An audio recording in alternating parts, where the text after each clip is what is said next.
long then?" Asked the student. 30 years, replied the master. "But I do not understand," said the disappointed student. "At each time that I say I will work harder, you say that it will take me longer. Why do you say that?" Replied the master, "When you have one eye on the goal, you only have one eye on the path." This is the dilemma that I face within the American public education system.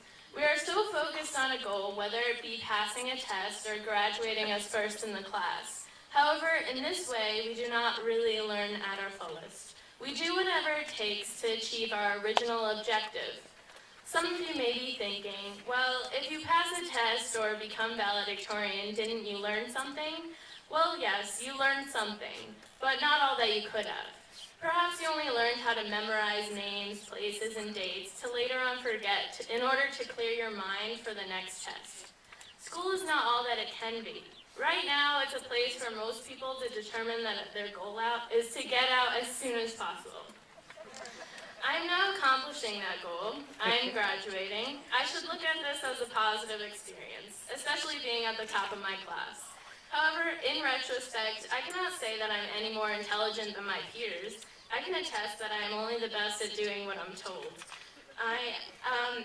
Here I stand, and I'm supposed to be proud that I have completed this period of indoctrination.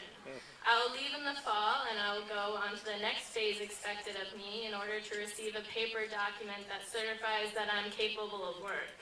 But I contest that I'm a human being, not just a worker. I'm a thinker, an adventurer. A worker is someone who is trapped within repetition, a slave of the system set up before him. But now I have successfully shown that I was the best slave. I did what I was told to the extreme. While others sat in class and doodled to later become great artists, I sat in class to take notes to become a great test taker. While others would come to class without their homework done because they were reading about an interest of theirs, I never missed an assignment. While others were creating music and writing lyrics, I decided to do extra credit, even though I didn't even need it. So I wonder, why did I even want this position? Sure, I earned it, but what will come of it? When I leave educational institutionalism, will I be successful or forever lost? I have no clue about what I want to do with my life. I have no interest because I saw every subject as a study, as work, and I excelled at every subject just for the purpose of excelling and not learning. And quite frankly, I'm very scared. John Taylor Gatto, a retired school teacher and activist critical of compulsory schooling, asserts, "We could encourage the best qualities of youthfulness, curiosity, adventure, resilience, the capacity for surprising insight simply by being more flexible about time, texts, and tests, by introducing kids into truly competent adults, and by giving each student what autonomy he or she needs in order to take a risk every now and then." But we don't do that. Between these cinder block walls, we are all expected to be the same.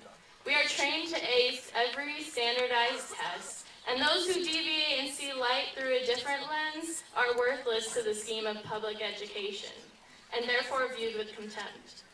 H.L. Mencken wrote in the American Mercury for April 1924 that the aim of public education is not to fill the young of this species with knowledge and awaken their intelligence. Nothing could be further from the truth. The aim is simply to reduce as many individuals as possible to the same safe level, to breed and train a standardized citizenry, to put down dissent and originality. That is the aim in the United States. To illustrate this idea, doesn't it perturb you to learn about the idea of critical thinking?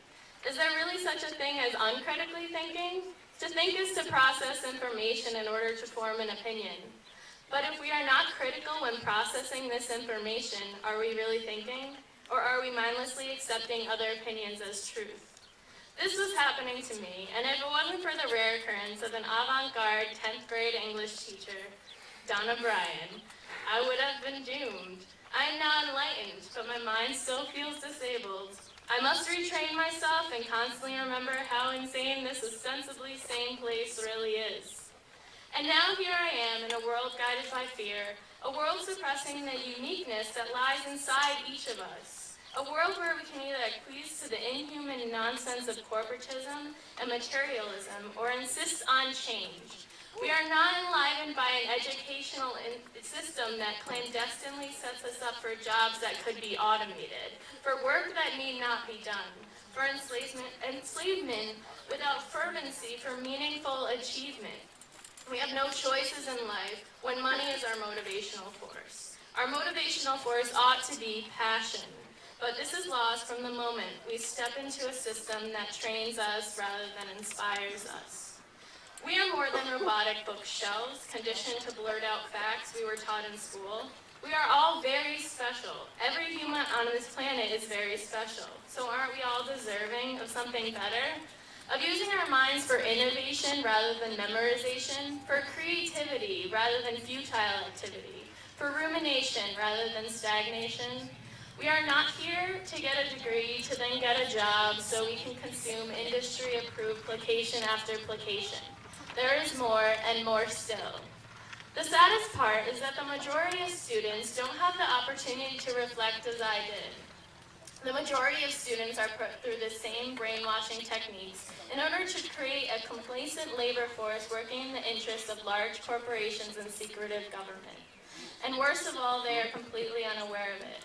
I will never be able to turn back these 18 years. I can't run away to another country with a different education system, perhaps meant to enlighten rather than condition.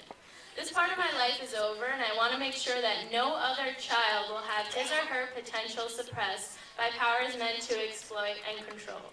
We are human beings. We are thinkers, dreamers, explorers, artists, writers, engineers. We are anything we want to be, but only if we have an educational system that supports us rather than holds us down. A tree can grow, but only if its roots are given a healthy foundation. For those of you out there that must continue to sit in desks and yield to the authoritarian ideologies of instructors, do not be disheartened. You still have the opportunity to stand up, ask questions, be critical, and create your own perspective. Demand a setting that will provide you with intellectual capabilities that allow you to expand your mind instead of directing it. Demand that you be interested in class. Demand that the excuse, "you have to learn this for the test," is not good enough for you. Education is an excellent tool if used properly, but focus more on learning rather than getting good grades.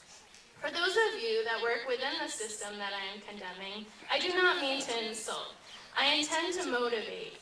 You have the power to change the incompetencies of the system. I know that you did not become a teacher or an administrator to see your students bored. You cannot accept the authority of the governing bodies that tell you what to teach, how to teach, and that you will be punished if you do not comply. Our potential is at stake. For those of you that are now leaving this establishment, I say, do not forget what went on in these classrooms. Do not abandon those that come after you. We are the new future, and we are not going to let tradition stand. We will break down the walls of corruption to let a garden of knowledge grow throughout America. Once educated properly, we will be cultivated and wise. We will have the power to do anything, and best of all, we will use that power for only good. We will not accept anything at face value. We will ask questions, and we will demand truth. So here I stand. I'm not standing here as valedictorian by myself. I was molded by my environment, by all my peers who are sitting here behind me. I couldn't have accomplished this without all of you. It was all of you who truly made me the person I am today. It was all of you who were my competition, yet my backbone. In that way, we are all valedictorians. I am now supposed to say farewell to this institution, those who maintain it, and those who stand with me and behind me. But I hope this farewell is more of a see you later, when we are all working together to rear a pedagogic movement. But first, let's go get those pieces of paper that tell us that we're smart enough to do so.